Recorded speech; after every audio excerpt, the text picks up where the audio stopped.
Praise the lord. ఈరోజు దేవుని వాగ్దానము, దేవుని దృష్టి యందును మానవుల దృష్టి యందును నీవు దయనుంది మంచివాడవని అనిపించుకొందువు. సామెతల గ్రంథము 3వ అధ్యాయము 4వ వచనము. సహోదరి సహోదరులారా, ఈ వాక్యం ఒక మనిషి పొందుకోగలిగే అత్యున్నతమైన గౌరవం గురించి వివరిస్తుంది.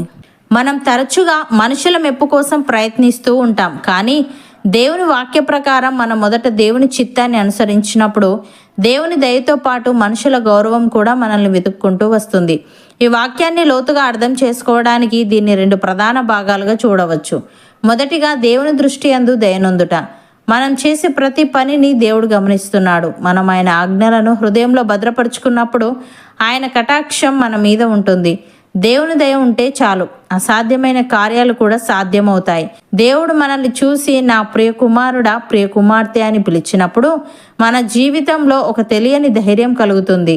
ఆయన దయ మనకు రక్షణ కవచంలా ఉండి మనల్ని ప్రతి ఆపద నుండి తప్పిస్తుంది. దేవుని దృష్టిలో దయ పొందడం అంటే ఆయన ఆశీర్వాదాలకు వారసులం కావడం.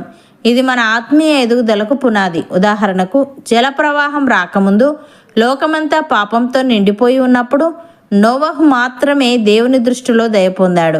ఫలితం, లోకమంతటా నాశనం జరుగుతున్నప్పుడు దేవుని దయ వల్ల నోవహు మరియు అతని కుటుంబం రక్షింపబడ్డారు. అలాగే ఇజ్రాయేలీయులను నడిపించే బాధ్యతను మోషే స్వీకరించినప్పుడు ఆయనకు దేవుని తోడ్పాటు అత్యవసరమైంది. మోషే దేవునితో మాట్లాడుతూ తన మీద దయ ఉంచమని వేడుకున్నాడు. అందుకు దేవుడు, నీవు చెప్పిన మాట చొప్పున చేసేదను, నీ మీద నాకు కటాక్షము కలిగినది, నీ పేరును బట్టి నేను ఎరుగుదునని చెప్పాడు. ఫలితం, దేవుని దయ వల్ల మోషే ఎర్ర సముద్రాన్ని చీల్చడం వంటి గొప్ప అద్భుతాలు చేయగలిగాడు. ప్రియులారా, బైబిల్లో దేవుని దయ పొందిన వారందరిలో ఒక సామాన్యమైన లక్షణం ఉంది. అదే విధేయత. దేవుడు చెప్పినట్లుగా ఆయన ఆజ్ఞలను హృదయంలో భద్రపరుచుకున్నప్పుడు ఆయన కటాక్షం మనల్ని వెతుక్కుంటూ వస్తుంది. అది మనల్ని కష్టాల నుండి తప్పించడమే కాకుండా మనల్ని ఆశీర్వాదాలకు వారసులుగా చేస్తుంది. రెండవదిగా, మానవుల దృష్టి యందు మంచివాడవని అనిపించుకొందువు అని ఉంది.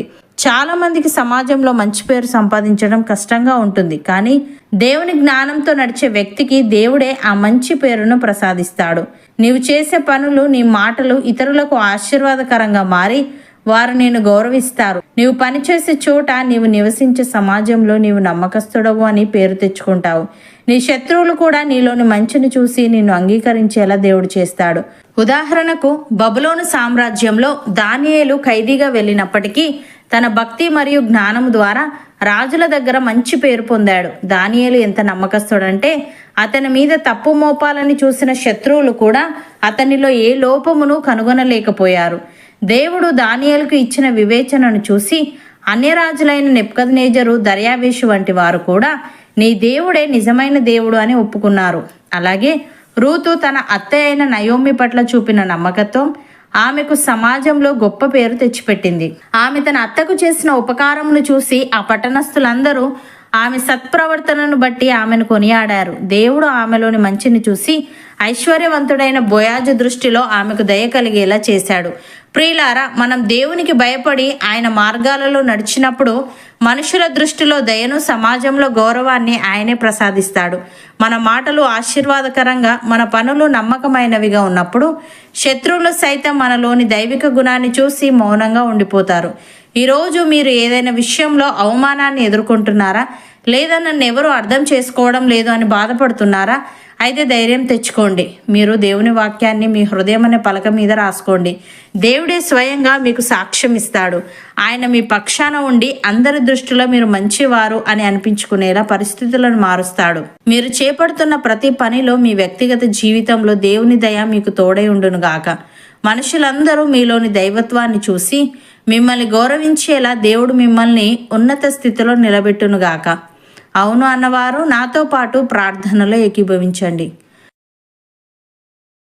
పరిశుద్ధుడా, ప్రేమగల తండ్రి, నీ దృష్టి యందును మానవుల దృష్టి యందును మేము దయనుంది మంచివారమని అనిపించుకుందామని నీ వాక్యం ప్రకారం మేము మొదట నీ చిత్తాన్ని అనుసరించినప్పుడు నీ దయతో పాటు మనుషుల గౌరవం కూడా మమ్మల్ని వెతుక్కుంటూ వస్తుందని తెలియజేశావు. తండ్రి, నీకు స్తుతులు. దేవా, బైబిల్లో నీ దయ పొందిన వారందరిలో విధేయత అనే లక్షణం ఉంది గనుక నీవు చెప్పినట్లుగా నీ ఆజ్ఞలను హృదయంలో భద్రపరుచుకున్నప్పుడు నీ కటాక్షం మమ్మల్ని వెతుక్కుంటూ వస్తుంది గనుక అది మమ్మల్ని కష్టాల నుండి తప్పించడమే కాకుండా ఆశీర్వాదాలకు వారసులుగా చేస్తుంది గనుక నీకు కృతజ్ఞతలు చెల్లిస్తూ మేము చేసే ప్రతి పనిలో నీకు విధేయతను కనబరుస్తూ నీ ఆశీర్వాదాలకు వారసులమయ్యే వారంగా ఉండుటకు సహాయము దయచేయమని, దానియేలు వలె మేము పనిచేసే చోట నమ్మకస్తులమని పేరు తెచ్చుకొని మాలో ఏ లోపమును శత్రువులు కనుగొనలేనంతగా మా ప్రవర్తనను పరిశుద్ధపరచుకొని నీకు మహిమకరముగా జీవించుటకు కృప చూపమని, ఈ వాగ్దానాన్ని విశ్వసిస్తున్న ప్రతి ఒక్కరిని నీవు ఆశీర్వదించి వారికి నీ కటాక్షమును మరియు మానవుల దృష్టి యందును మంచి పేరును ప్రసాదించి నీ మహిమ కొరకు నిలబెట్టమని యేసుక్రీస్తు నామమున ప్రార్థిస్తున్నాము తండ్రి. ఆమెన్.